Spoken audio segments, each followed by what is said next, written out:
Hey, welcome back to my channel. Today I'm going to be sharing my summer wear count.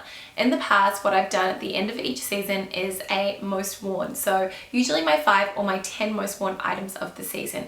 What I did for this summer, so probably I think for around December 8 till the very end of February, I noted down every single day what I was wearing, what shoes I had on, and I just really wanted to track how often I was wearing those key pieces in my wardrobe, the things that I was so convinced were investments, and I thought would be a really great way to also be able to get a real sense of the styles that I really gravitate towards, especially in the hotter months, because I always find it a little bit tricky to dress for. Now I did a little bit of a count, and over the last 3 months I wore 90 different items of clothing and shoes. So it was 70 clothing items and 20 pairs of shoes, which really goes to show you how, I guess, diverse my wardrobe is. It really showed to me that I love diversity and I like to be able to go and wear different things.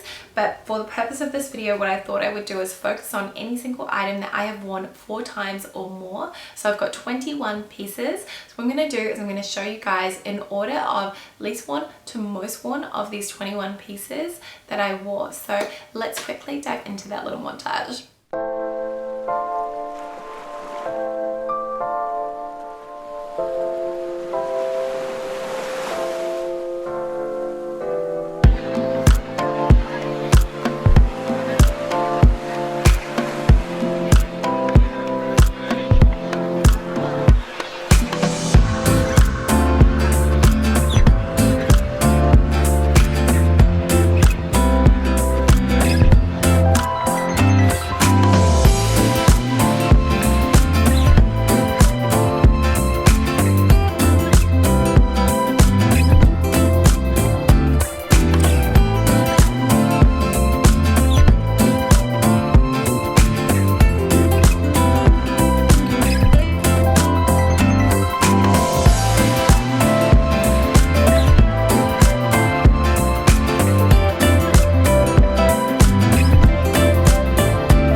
Unsurprisingly, the color palette or the items that I reached for the most were all really basic items. There was lots of denim and lots of basic tops in black, white, and a blue wash denim. So I think to me it just really reinforces the fact that I love those classic items. I tend to wear those the most. But in saying that, I also found myself feeling a little bit bored and a little bit tired with what I had towards the end of the season. So it's making me think that I really need to, I guess, reconsider how I'm kind of approaching my summer wardrobe in future, and maybe have a few more fun pieces, things that are a little bit more unexpected and maybe not what I would consider entirely classic, but that will still really complement what I have nicely. So I would love to inject a little bit more color in there if I can. I do kind of get a little bit afraid of it, but I'm wearing blue top today, so I'm definitely trying. I thought also I would maybe talk about a few of my most worn pieces, something that I need to replace, my favorite item that I had in my wardrobe for summer, and also maybe something that I'm not loving quite as much as I thought I would. So let's talk about my 3 of my most worn pieces, which were my faves. So I think we should start with these Topshop blue wash denim shorts. Now, you guys really love these when I've worn them. I really adore this style as well. I'm really fussy when it comes to finding the right style of shorts and I want ones that aren't going to be too tight through the thigh. That to me is really important. I don't love that look. I want it to be kind of loose fitting and feel really relaxed. And these are exactly that. They've got a really nice rise. They're more of a mid to high rise, so they come up just below the belly button on me, and the denim quality on these is amazing. These were the premium denim shorts, and they're made from 100% cotton, and you can really tell, so they don't have any give to them, which I personally really like. They're very, very comfortable though, but yeah, they're just loose fitting through the thigh. I like the frayed edged hem as well. I'd also really like a pair in a non-frayed edge hem, but I'm definitely going to be keeping an eye out to see if Topshop bring these back, because last time I looked they didn't seem to have that premium style. They just had it in other washes, but I'm really, really pleased with these. If you guys want to know the size I got the size 8, and they are a really nice fit on me. I've got a bit of give around the waistband, but very comfortable.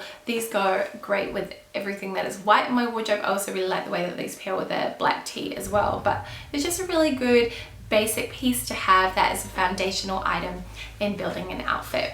Talking about white tops, the second item I want to mention, which was one of my most worn throughout the summer, was my Mademoiselle courier shirt. Now I've had this for going on to 3 years now, and it has really stood the test of time. The quality is 100% there. I always love wearing this. It's a really nice sort of billowy style. It's got the drop shoulders, and you can actually fold up the sleeves if you want to kind of cuff them, or you can wear them loose and long, and it kind of adds to that drop shoulder effect. But it's just a beautiful shirt, and I really like wearing this for something that's a little bit more fitted, or something that's really tight at the waist, because it just ends up adding a lot more volume, and it's a little bit dramatic, but I think it's still really classic at the same time, and you can't go wrong with something like this. It was this shirt, I think, that really made me want to try more from Madewell, and it's definitely a brand that I would like to explore more in the future. Finally, the most worn thing of the summer were my Jane Debster slides. Now I bought these just before Christmas. I managed to get a discount code to get them for 20% off, and I adore these. I bought them as a dupe for the Saint Laurent Nu-Pieds slides, which I've actually now decided that I'm going to invest in, because I wasn't really sure if there was space for something like that in my wardrobe. I really love mules, but whenever I add them to my closet, I find I never wear them, and I'm not really reaching for them, so I wasn't sure if a slide like this would end up suffering the same fate. In reality, I found myself wearing them all the time, and it was when Luke's mum came over, and she actually had the Saint Laurent sandals. She said they were really comfortable. Hers were in the tan, and really putting them side by side next to these, I much preferred the silhouette of hers, because they've got that flat edge across the toe, which I think is really cool. It's a little bit retro, but I love it. I actually kind of think it looks a bit modern at the same time as being slightly vintage. I love that old meets new kind of mentality, but these are really, really comfortable. I've worn them walking really long distances, and I've had zero problems. Also, I don't really think they've got too much tread on the actual soles, so if you wanted to add tread to them, you could just take them to the cobbler. But really impressed with these, and a good dupe, and a good, I think, quality dupe if you don't really want to splash out almost $1,000 on the Saint Laurent ones. So those are them. Then I want to talk about an item that I really need to replace, and it is this black and white striped tee from Brandy Melville. Now I did actually talk about this in the video where I tried on all of my tops, but I'm going to link it up here if you guys haven't watched it, if you want to get a bit of a review for all the tops I own. But essentially, I've not been impressed with the quality of Brandy Melville clothing across the board. I find the odd thing is great, but generally they tend to wear really poorly once you wash them, and this one is really not held up. But I love the fit, and I love the stripe placement. I just think it's really nice. I like the fact that it's a really thin stripe, but then the black panels are slightly wider. So I'm trying to find an alternative for this one that's actually really good quality, and that is not going to show the signs of wear, because this one you can actually see this pilling, and also it picks up all of Winston's fur, so it becomes really obvious, and it's quite hard to lint roller it all off. This one was one of the items that I wore a lot over the summer though, just because I do love the style, so I kind of see this as being a bit of an essential piece to my personal style and a foundational item in my wardrobe, so I would like to replace that. If you guys know of any alternatives that are very, very similar, please let me know in the comment section below, because I would appreciate your help if you've seen anything. And probably my favorite wardrobe addition, and one of the things that I really looked forward to wearing, were my Phillip Lim black shorts. Now I actually loaned these shorts in the navy from PR back in January, and I'd had my eye on them for a really long time anyway, and actually having them here and trying them on with things that I already own just reinforced the fact that I really wanted to invest in a nice pair of tailored shorts. So I thought a black pair would be a great option. I got really lucky because I found these ones secondhand, pre-loved. They were very, very good condition. They look like new on the Real. So I ended up snapping them up and they cost me less than $80. So I thought it was a really good buy. I didn't really realize that there was such a gap on my wardrobe for tailored shorts, really nice tailored shorts too. I love this faux leather belt around the waist. I just think it adds a nice detail. You can either wear it in a bow or just knot it with one bit kind of in a bow, which I really like, and they are quite loose through the legs again, so actually I find them really flattering and they're super leg lengthening. I like the fact that they're high-waisted, so, and they kind of have that paper bag style waist, so that was probably my favorite. And then I've just got one other item I wanted to talk about, which I bought, and I was so excited about these when I bought them. However, I found a replacement which I think is better. It's still not 100%, but these just didn't exactly turn out to be quite right for me.